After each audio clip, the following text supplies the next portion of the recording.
خب دوستان، شما در گام اول یه دونه از این چوبا نیاز دارید و شما باید دور بزنید رو دکمه تیر و رو سری روگانتون سویچ کنید و یه ذره برید جلو و باید این کار رو 2 بار انجام بدید.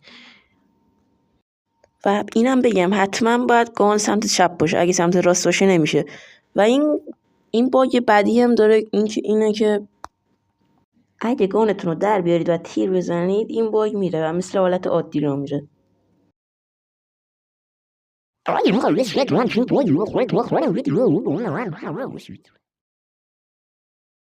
خب دوستان، شما در گام اول یه دونه از این چوبا نیاز دارید و شما باید دور بزنید رو دکمه تیر و رو سری روگانتون سویچ کنید و یه ذره برید جلو و باید این کار رو 2 بار انجام بدید. و اینم بگم حتما باید گان سمت چپ باشه، اگه سمت راست باشه نمیشه.